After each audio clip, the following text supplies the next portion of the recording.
Six semester DSE জি বাংলা যাদের রয়েছে north Bengal ইউনিভার্সিটিতে আজকের ভিডিওটি তাদের জন্য।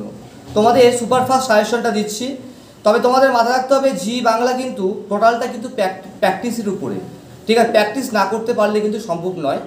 এবং প্রত্যেককে বলবো এইটা কিন্তু খুব ভালো করে পড়তে হবে। তোমাদের পরীক্ষায় ছন্দ অলঙ্কার আসবে, ছন্দ অলঙ্কার যদি না পারো তাহলে সেক্ষেত্রে একটু বেশি প্রশ্ন তোমাদের পড়তে হবে। সেইভাবেই আমি সুপারফাস্ট সাজেশন তোমার তৈরি করেছি।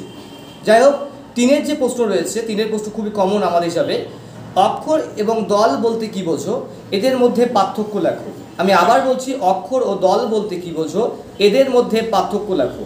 2 নাম্বার, ছেদ ও জ্যোতির মধ্যে পার্থক্য লেখো। ছেদ ও জ্যোতির মধ্যে পার্থক্য লেখো। 3 নাম্বার, টিকা লিখো। এখানে টিকা এখানে যে কোনো দুটো আসবে মনে হচ্ছে। শ্লেষ অলঙ্কার, শ্লেষ অলঙ্কার, অনুপ্রাস অলঙ্কার, যমক অলঙ্কার, ব্যতিরেক অলঙ্কার। ঠিক আছে, আবার বলছি, শ্লেষ অলঙ্কার, অনুপ্রাস অলঙ্কার, যমক অলঙ্কার, ব্যতিরেক অলঙ্কার।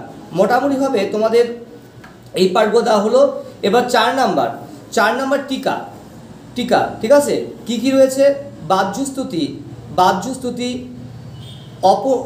অপনিহিতি, অপিনিহিত অলঙ্কার, রূপক অলঙ্কার, রূপক অলঙ্কার। ঠিক আছে। 5 নাম্বার প্রশ্ন, ডগরা, দারু এবং নকশি।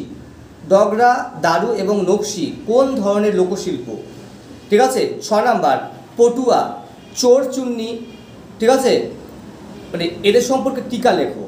7 নাম্বার, টিকা হিসাবে বলান, গাজন, গম্ভীরা, টুসু ভাদু খন। ঠিক আছে। 8 নাম্বার, রুদ্রদল এবং মুক্ত দলের মধ্যে পার্থক্য লেখো। মোটামুটিভাবে এই পার্টগুলো দিলাম, 8টা প্রশ্ন তোমাদের এখানে 8টা পার্ট দিলাম, এ ভালো করে পড়তে হবে। 6-এর যেটা রয়েছে, 6-এ তোমাদের ছন্দ আসবে। ছন্দ বা অলঙ্কার ওইভাবে কমন দেওয়া যায় না, কবিতার লাইন দিয়ে আসবে। তো তোমাদের যারা ছন্দ অলঙ্কার প্র্যাকটিস করেনি তাদের এই জন্য আমি একটু বেশি প্রশ্ন দিয়েছি 3-এর। ঠিক আছে। এবার প্রত্যেককে বলবো যে 3-এর প্রশ্নগুলো কিন্তু আবার 6-এর প্রশ্ন হিসেবে রিপিট হতে পারে, তাই 6-এর এক্সট্রাভাবে কোনো প্রশ্ন দিচ্ছি না। ঠিক আছে। এবার 12 নাম্বার প্রশ্ন হিসেবে বলছি। 12 নাম্বার হিসেবে প্রবাদ কি? প্রবাদ কি? প্রবাদের বৈশিষ্ট্য লেখো। প্রবাদের বৈশিষ্ট্য লেখো এবং এখানে কিভাবে সমাজের চিত্র ফুটে উঠেছে তা আলোচনা করো। এখানে সমাজের চিত্র কিভাবে ফুটে উঠেছে তা আলোচনা করো।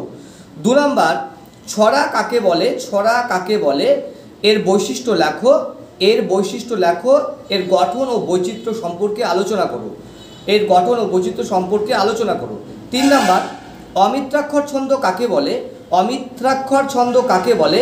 উদাহরণ সহ এর বৈশিষ্ট্যগুলি আলোচনা করো। উদাহরণ সহ এর বৈশিষ্ট্যগুলি আলোচনা করো। 4 নাম্বার প্রশ্ন, শ্বাসাঘাত ছন্দ। শ্বাসাঘাত ছন্দ বা দলবৃত্ত ছন্দ বলতে কি বোঝো? এদের অপর নামগুলি কি কি? এদের অপর নামগুলি কি কি? উদাহরণ সহ এর বৈশিষ্ট্যগুলি লেখো। উদাহরণ সহ এর বৈশিষ্ট্য লেখো।